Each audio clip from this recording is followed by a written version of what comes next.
guy is the most well-known investing name in America, period.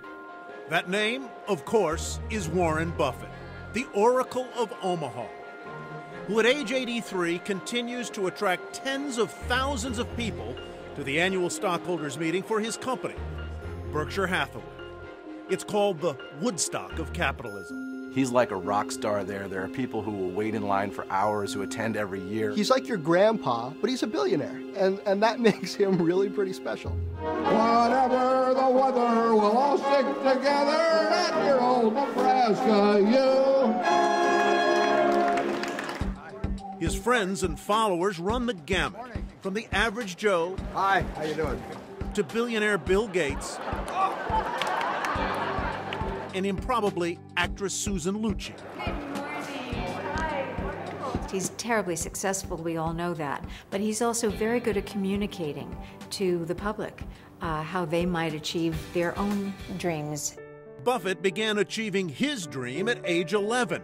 That's when the Omaha, Nebraska math prodigy reportedly made his first investment in oil company City Service, coming out cash positive and eventually developing a straightforward investing strategy. He's not a buy high, sell higher guy.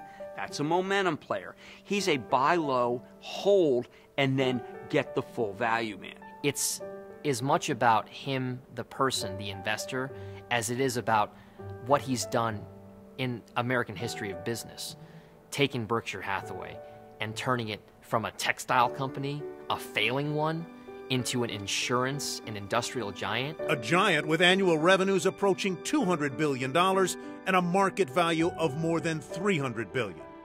That's made Warren Buffett the third wealthiest person in the world, according to Forbes. His net worth, about $65 billion. Want to know how he does it? He'll tell you. If I buy something at an attractive price, I don't care what the stock does. You know, if I buy a farm, I don't get a quote on it every day. If I buy an apartment house, I don't get a quote on it every day. And if I buy a stock, I want it to be a stock that I'm happy owning. And he's done well in everything from insurance to sweets to underwear to railroads and more. And that's not the half of his impact. He's done more than just about anybody else to make Americans understand the stock market and that you're going to have cycles and that you should look at stocks as businesses and underlying businesses, not as some sort of gambling parlor. It's Buffett's homespun investing wisdom, as much as his money-making talent, that sets him apart. I love how candid he is and how he speaks plainly so that people can understand him. Lucci has actually worked with Buffett, not in investing, but in acting. Buffett guest starred as himself in 1992 and again in 2008. I like that. When Lucci's character, Erica Kane, found herself behind bars on ABC's long-running soap opera, All My Children. Oh, Warren, I just can't tell you how grateful I am. She thought he was going to bail her out. He didn't. And why wouldn't she think that? Throwing investment lifelines to companies in trouble has been part of Buffett's M.O. Salomon Brothers in '87, Goldman Sachs in '08, and General Electric that same year. Our country has been through some economic hard times in the last 25 years. Warren Buffett was there to help people bail themselves out. Some of those investments worked out better than others, but win or lose, he stayed true to his Midwestern principles, including his beliefs about inheritance and philanthropy.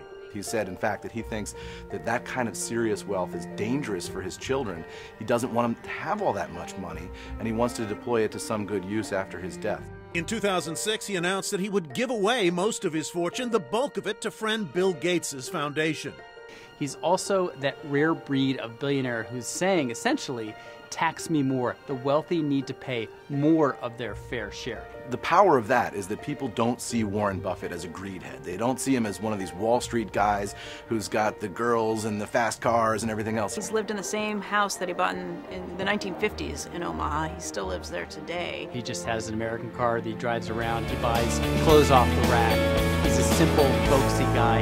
A straight-talking, don't take yourself too seriously kind of guy who made his mark making money and influencing a generation of investors, but whose legacy no doubt will be how the billions he gives away will touch the millions he never knew. So he's a great combination of having a global view, wanting to give back, and also staying grounded.